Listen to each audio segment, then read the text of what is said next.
What is happening, guys? Mattmade here. Here is my review of Pyre. Don't forget, if you like weekly reviews and daily Let's Plays, consider hitting that subscribe button. Pyre was developed by Supergiant Games and came out mid to late 2017. It is a action-adventure RPG sports style game. It's really weird how they mashed up those genres, but it works in their favor for what the game is. With the game, you have your story and you have an arcade mode and versus. With the story, you're a male or female character and you're found by this group of people who are also exiled because you've been exiled for some reason or another. And they're trying to figure out some ritual in order to win their freedom. So with that, it sets everything up and you go through the book, you learn the ritual, and you jump right into the game. The story is very, very text driven, or you'll spend most of your time with exposition, learning about the characters, going through menus, and that's where the real RPG based elements come in at, which is what Supergiant is really known for. You can increase characters' attributes, you can talk to them. Depending on how conversation goes, you can either give them a positive attribute or a plus something on one of their attributes, or if something goes wrong or they don't like what you said, they'll have a minus or a negative on one of their attributes. It's really interesting and I like how they tell that story there. But for those who aren't used to like visual novels or choose your own adventure text stories, it's a bit of a slog to get through, and even myself, even with the voice lines, sometimes the exposition goes on forever, it feels like. The game is really good looking and it's really stylized and interesting, and there's always something new and vibrant. And it really reminds me of how their last game, Transistor, was in regards to the art style and the way you can find lore in objects or references or just in the actual scene itself. As for the actual gameplay itself, what you're trying to do in the game is get a orb or a ball from whatever its location is. Could be in the center, could be off to the right or the left, into your opponent's fire or pyre, however they want to do it, how to say it, you know. And depending on your stats and if that character has any buffs, it'll do anywhere between 10 to 20 damage is what I've seen, and there's probably even higher buffs than that. Your character has an aura around them that if your enemy touches, they'll explode, for lack of a better word. But if you pick up the orb, then that aura goes away, and if your opponent touches you, you just blow up and they can pick up the orb and try to score on you.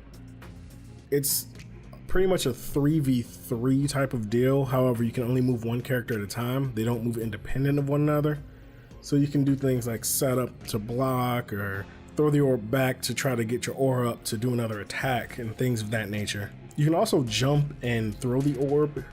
This is so that if your opponent's blocking the fire, then you can either jump over them to score, or you can just pretty much basketball shoot it in.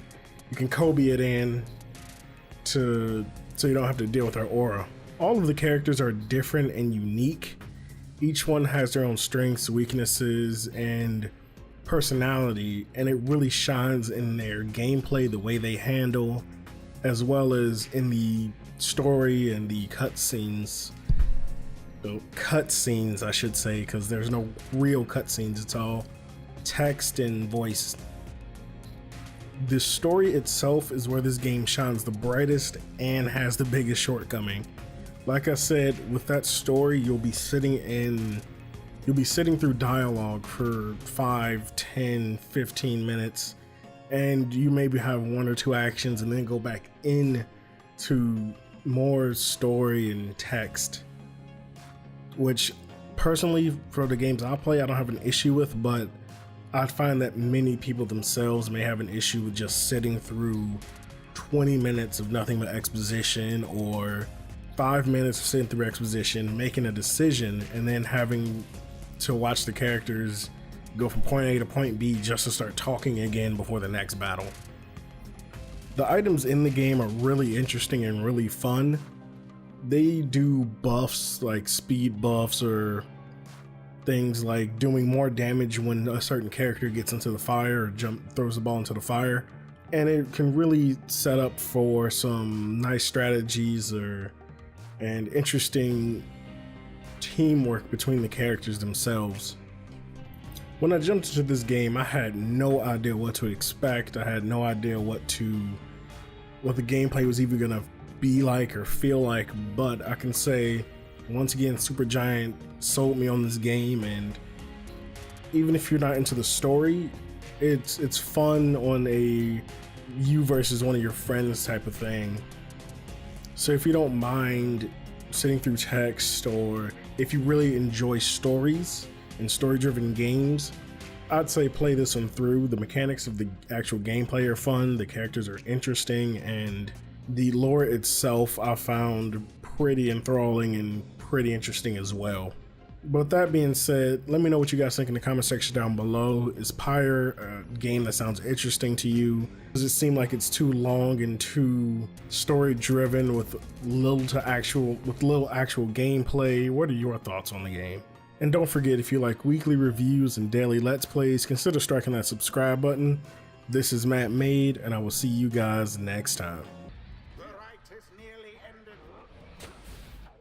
Good. And it is done.